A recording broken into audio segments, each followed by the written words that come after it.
This is the very depressing story of my Evo 4, but there may be a very happy ending. On June 13th of 2022, I found this beloved Evo 4 on Facebook Marketplace.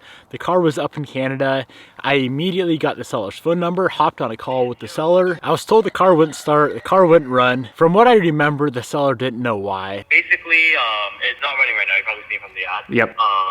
Basically what happened was, so the previous owner is my buddy, right? He owned the car before me, and I just bought it, like, to see if, like, we can work on it and, like, make it run. How it stopped running was that, like, I think it was during winter, or, like, not winter, like more like March or April. The car ran, like, perfectly fine. And then like, next morning, he, like, started it. Like, it was cold outside and stuff, because he lives in Alberta, right? And he basically just, like, started the car, and he went inside to grab something, and when he came back out, the car had stalled already. And, yeah, basically, started turning it back on, and it wouldn't crank. Well, no, like, he said it cranked, but it just won't turn over. Okay. And then that's when he pulled into the garage, and then he took time and got off. We tried to figure it out, and, yeah, we went from there, and we just kind of lost interest, like, lost so much time on it. Yeah. Which to me was no big deal. I'm totally used to buying cars that don't run. You guys can see back there, I have a whole slew of cars that do not run. No problem for me whatsoever. 4 days later, my wife and I took off from Spokane, Washington, all the way up to Canada, somewhere in Canada, can't remember where. It's been 3.5 years, very long time. Picked up the car on the 17th, and here's where things started to go a bit crazy with the car and how it became an illegal car. As I was picking up the car, the seller told me, and looking back now, it's such a dumb thing, but the seller told me, hey, just import this as a parts car, you'll have no problems, you'll pay less money in fees, which at the time I thought no big deal. The car doesn't run, it needs a ton of work, let's just go ahead and do that. So I did that. I brought it through the border as a parts car. Now, when you import a car from Canada into the States, you need a few different pieces of documentation. They're called import docs. I know one is an HS7. There's a few other pieces of information that you need when you import a car. Now, when you import a parts car, they don't give you any of that documentation. Keep that in the back of your mind, because this is important later on. So I purchased the car on the 17th, got back into Spokane, where I live, on the 18th, the following day, and I did what any car guy does. Tried to figure out why the brand new car wouldn't start. After some diagnosing and some messing around with the car, I found out this thing was severely crank walked.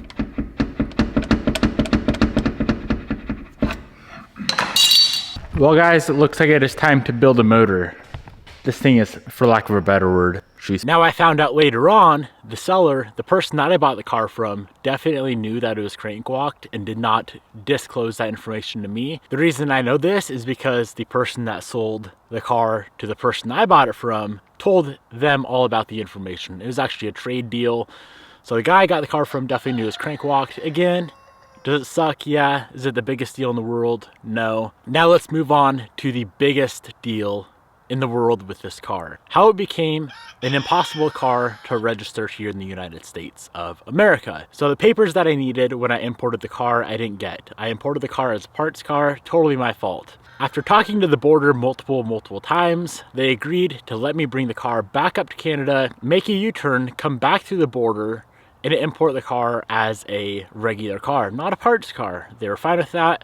The only problem is the border was 6 hours away. So that's where the multiple years of the car sitting here came into play. I didn't have the time to do a 6-hour trip one way, turn around, and come back home until now. Today the plan is we're going to load this car up into my trailer. We're gonna head up to Canada. We're gonna drive through the US-Canada border, immediately make a U-turn and come back through the border and import the car properly. Now, once we do that, I'll have all the import documentation. I should be able to immediately go to the DMV, get this car registered, and finally get it plated and drivable here in the United States of America.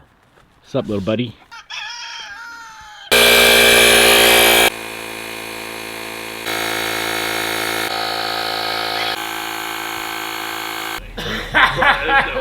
There's no way. That's not happening. You on the brakes or what? What's going on, bud? You got it in reverse? We're never gonna get it loaded this way, dude. You want me to tow it there? No, I will. Yeah, you're good. Yeah, we were trying to... We were trying to load it here, but there's no way. Trying to make sure his strap doesn't come back and smack me in the face. That's hilarious. Piston, get out of my butt. We're just gonna push her in. Like really stuck in the axle boot. Is that what it is?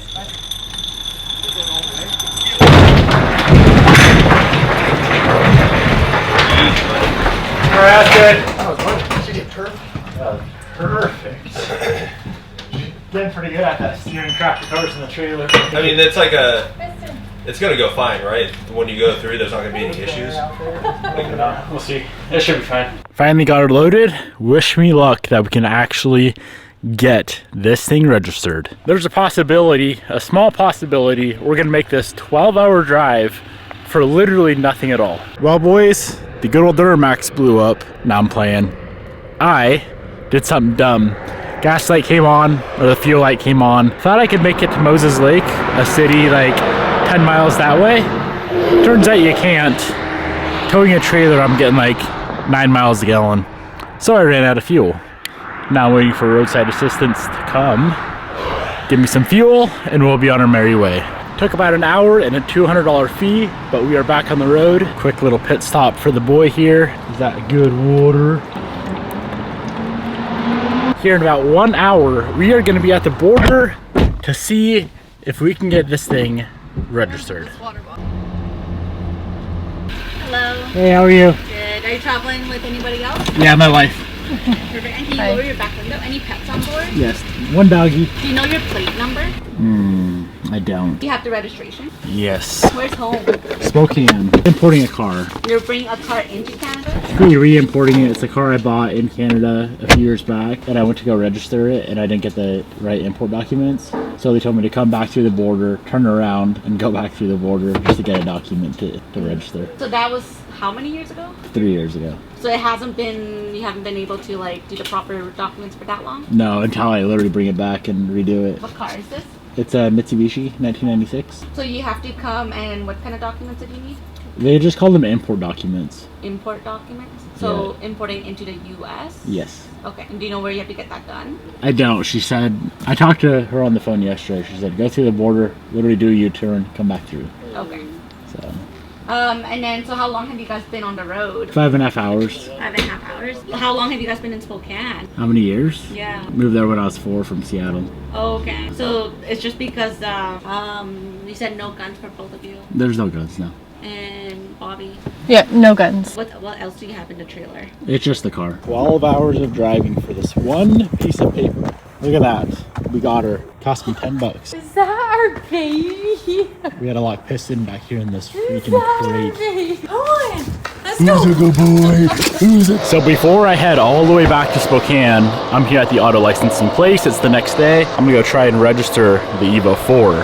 Hopefully we can get some plates. Well guys, I still cannot register the car. I said that this trip may be pointless, and it was half pointless. As you guys saw, I went to the DMV and I still cannot register the stupid Evo 4. In Canada, they don't have titles for cars. Their titling is quite a bit different than the US. I don't exactly know what they call this paper, but it's a piece of paper that's split in the middle. One side is the information of the car, the other side is the information of the registered owner. Let's just call them the registration document. When I bought the car, the only paper I was given was half of the registration document, the half that has the car information, and I was not given the half that has the registered owner's information. This is a big problem because the United States needs the registered owner's information as well as the car information.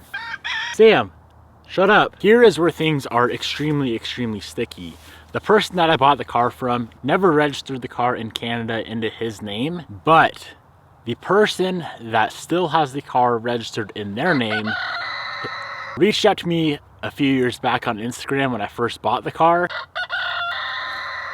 This rooster behind me is about to attack me. We got in a fight earlier, so he's not too happy with me. Get out of here, dude. Get going, get going.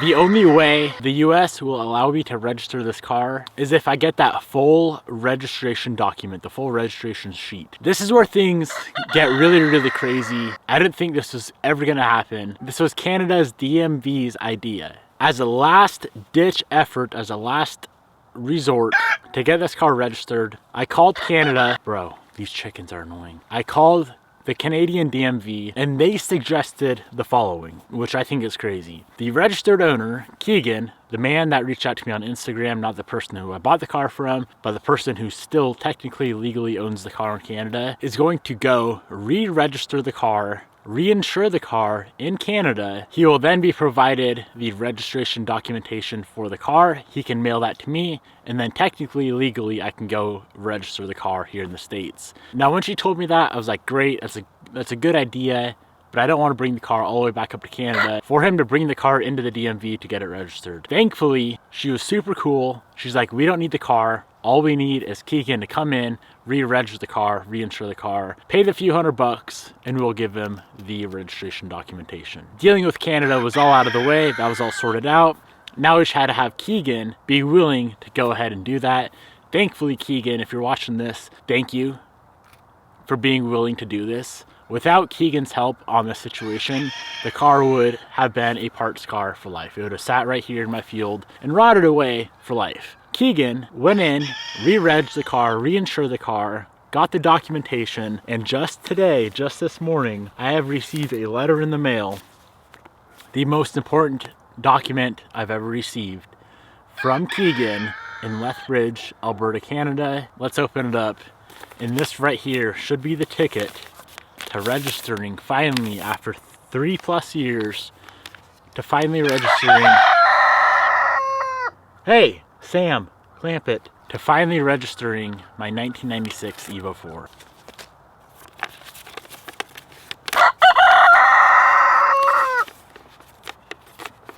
I don't want to show you this document because it has all the information of the seller. This, my friends, is the missing puzzle piece, an Alberta vehicle registration certificate, the car side with the name and address. Now with this and my import documentation, I'm gonna go to the DMV right now and hopefully for the final time, attempt to register and hopefully successfully register my Evo 4.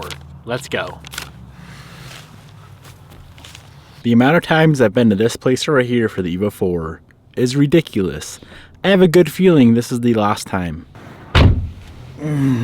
I went in, gave her the paperwork, and she goes, have you had it appraised?